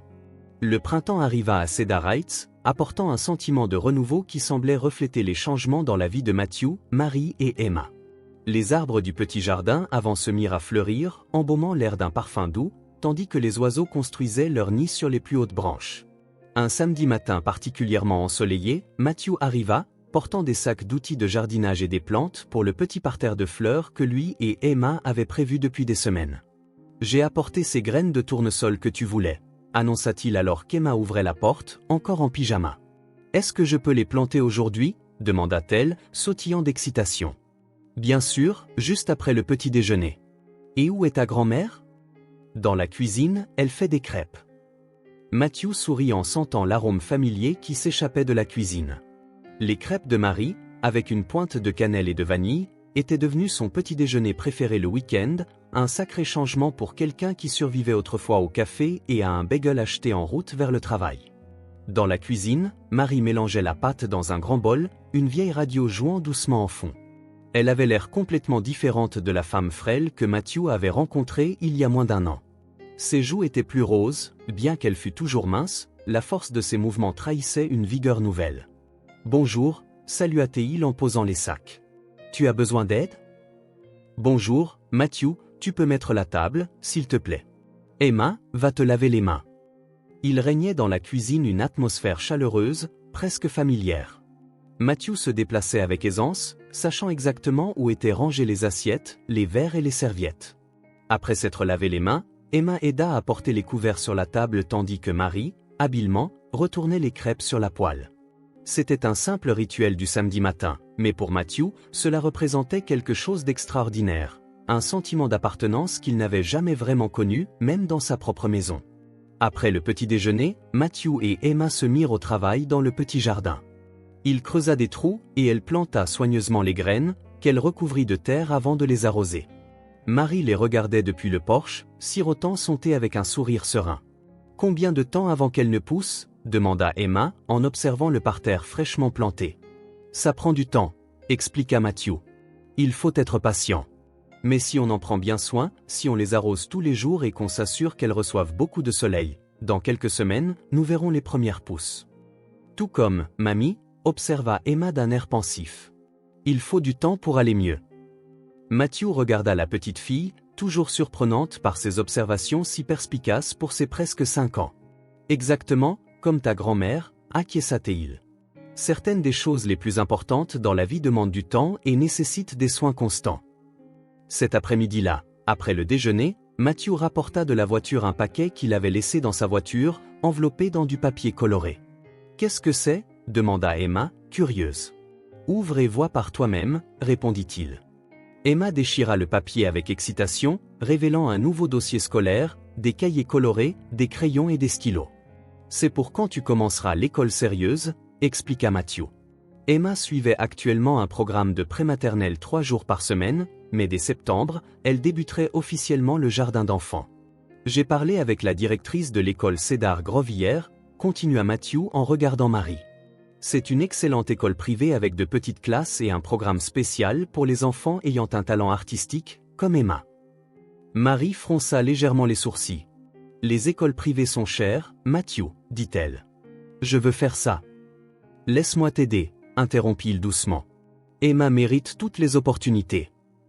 Marie jeta un coup d'œil à sa petite fille qui testait déjà ses nouveaux crayons de couleur sur l'un des cahiers. Je ne sais pas comment nous pourrions jamais te remercier pour tout ce que tu as fait, dit-elle doucement. Matthew secoua la tête. Ce n'est pas une question de remboursement, Marie. Ce n'était jamais le but. Et, en vérité, ces derniers mois, Matthew avait découvert que donner, ce ne soit pas seulement de l'argent ou des biens matériels, mais aussi du temps, de l'attention et des soins, lui apportait une satisfaction qu'aucun acquis ne pouvait lui procurer. Les semaines se transformèrent en mois, et le rythme confortable de leur vie entremêlée se poursuivit. Matthew continuait de diriger son entreprise, mais il déléguait davantage, réduisait ses heures de travail et refusait les déplacements professionnels de plus de 2 jours. La coentreprise avec les Japonais prospérait même en son absence physique à Tokyo, puisqu'il organisait des vidéoconférences tard dans la nuit depuis son bureau à domicile, une fois qu'Emma était endormie. Ce n'était pas l'arrangement idéal pour les affaires, mais c'était parfait pour ce que Matthew considérait désormais comme ses vraies priorités. Un dimanche particulièrement agréable, Matthew proposa un pique-nique au parc de la ville. C'était quelque chose de simple, mais Emma accueillit l'idée avec enthousiasme, aidant Marie à préparer des sandwichs et des fruits pendant que Matthew allait chercher un panier et une couverture à la maison.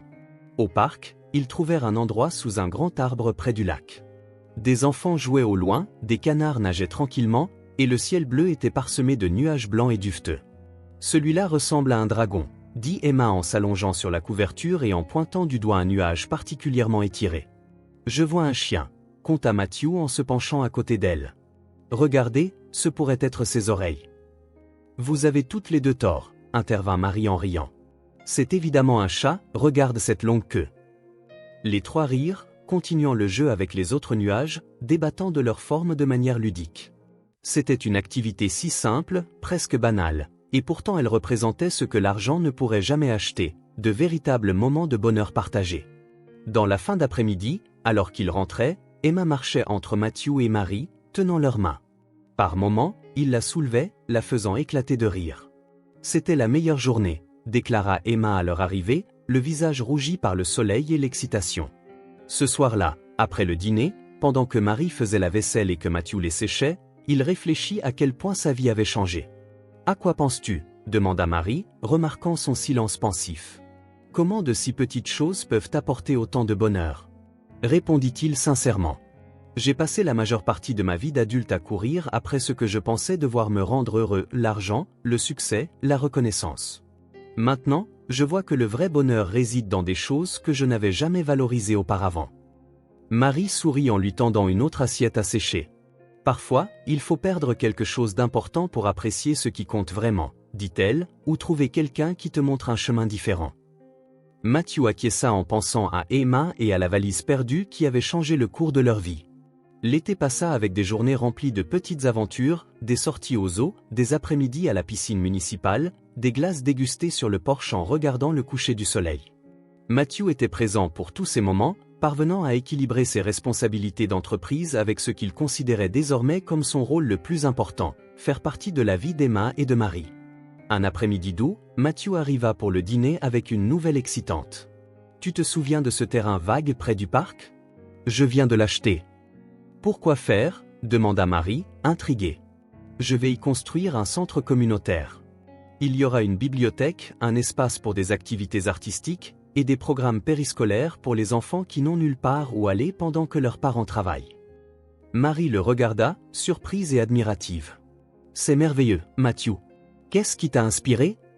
Matthew jeta un regard vers Emma, qui était assise à la table de la cuisine, absorbée par son dessin. « Je me suis rendu compte qu'il y a tant d'enfants comme Emma ou intelligents, curieux, pleins de potentiel, qui n'ont qu'une chance, quelqu'un pour croire en eux, pour leur donner des opportunités. » Le projet du centre communautaire devint une passion pour Matthew. Il impliqua Emma dans le processus, lui demandant ce que les enfants aimeraient y voir.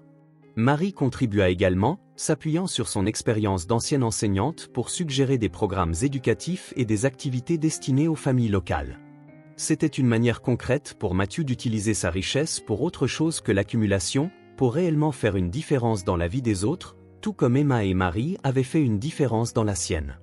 En septembre, le premier jour d'école d'Emma arriva. Matthew s'assura d'être présent, prenant le matin de congé pour l'accompagner, aux côtés de Marie. Emma était nerveuse mais excitée, vêtue de son uniforme soigneusement repassé et portant le nouveau sac à dos que Matthew lui avait offert. « Et si personne ne m'aimait ?» demanda-t-elle, exprimant la peur typique d'un enfant lors de son premier jour d'école. « C'est impossible, répondit Matthew avec assurance. Ils vont tous t'adorer, il te suffit d'être toi-même. » Après l'avoir accompagné en classe et avoir rencontré son institutrice, Matthew et Marie repartirent ensemble. « Est-ce qu'elle va s'en sortir ?» demanda Matthew, surpris par l'anxiété paternelle qui se faisait entendre dans sa propre voix.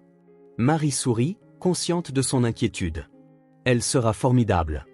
Emma est résiliente et adaptable, elle a dû l'apprendre très tôt. » Ce soir-là, après qu'Emma eut raconté avec excitation sa première journée, ses nouveaux amis, la gentillesse de son institutrice et les activités amusantes, ils s'assirent sur le porche pour profiter du temps doux. Matthew avait apporté un télescope et ils prirent chacun leur tour le temps d'observer la lune et les étoiles.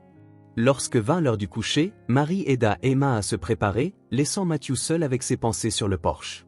Il regarda le ciel étoilé, méditant sur l'évolution de sa perspective. Les choses qui semblaient jadis si importantes, acquisition, expansion, record de profit, paraissaient désormais dérisoires comparées aux petits moments quotidiens de connexion sincère qu'il partageait avec Emma et Marie. Quelques minutes plus tard, Marie revint sur le porche, et Emma demanda « Est-ce que tu vas me raconter une histoire avant de dormir ?» Matthew sourit et se dirigea vers l'intérieur. La chambre d'Emma était douillette, peinte en jaune pâle avec des étoiles phosphorescentes au plafond. Elle était déjà au lit, serrant dans ses bras le lapin en tissu que Marie avait cousu pour elle. « Quelle histoire veux-tu ce soir ?» demanda-t-il en s'asseyant sur le bord du lit. « Celle du prince qui a appris que le vrai trésor n'était pas l'or, » répondit promptement Emma. C'était une histoire que Matthew avait inventée quelques semaines auparavant, celle d'un prince solitaire qui découvrit la valeur de l'amitié. Il commença à la raconter d'une voix douce, observant les paupières d'Emma s'alourdir à mesure que le sommeil approchait. Lorsqu'il eut terminé, Emma était presque endormie. Matthew se leva avec précaution, ne voulant pas la réveiller, mais avant qu'il ne puisse quitter la pièce, elle l'appela d'une voix endormie. « Matthew ? Oui ? Emma, dit-elle simplement, avec une franchise enfantine, tu fais partie de notre famille maintenant. » À cet instant, Matthew sentit quelque chose se serrer dans sa poitrine, une vague d'émotion si intense qu'il en resta momentanément sans voix. Finalement, il parvint à murmurer.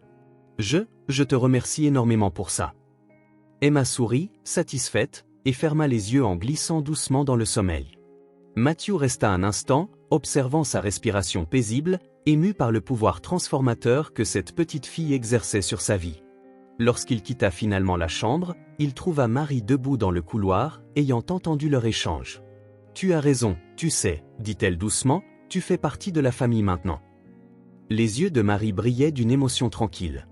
Matthew réalisa qu'elle aussi avait été transformée par ce chemin parcouru ensemble, passant d'une grand-mère inquiète, aux problèmes de santé, à une femme sereine, convaincue qu'Emma serait toujours prise en charge et aimée, quoi qu'il arrive. « Vous m'avez tous les deux sauvé la vie, » admit Matthew d'une voix basse mais intense. « J'avais tout ce que l'argent pouvait acheter, mais j'étais vide à l'intérieur. Vous m'avez montré ce qui compte vraiment, » répondit-il. Marie sourit et lui toucha doucement le bras. « Je pense que nous nous sommes tous sauvés mutuellement. » Plus tard, en reprenant la route vers sa propre maison, une demeure qui, malgré tout son luxe, n'avait jamais semblé aussi accueillante que celle de Marie et Emma, Matthew repensa à l'incroyable voyage déclenché par une valise perdue. Il restait toujours Matthew Parker, l'homme d'affaires à succès, avec un compte en banque affichant toujours des chiffres impressionnants et une entreprise qui prospérait plus que jamais. Mais il avait compris que la véritable richesse ne résidait pas dans ses actifs financiers. Elle se trouvait dans les samedis matins passés à préparer des crêpes ensemble, dans les dessins colorés accrochés sur la porte du réfrigérateur, dans les appels téléphoniques nocturnes qu'Emma insistait pour passer les jours où ils ne se voyaient pas, dans le regard reconnaissant et aimant de Marie, et dans les petits rituels et traditions qu'ils avaient créés ensemble pour construire quelque chose de précieux et rare, une famille choisie par le cœur. Matthew Parker avait enfin découvert ce que cela signifiait vraiment d'être riche, et aucune somme d'argent sur Terre ne pouvait se comparer à ce trésor.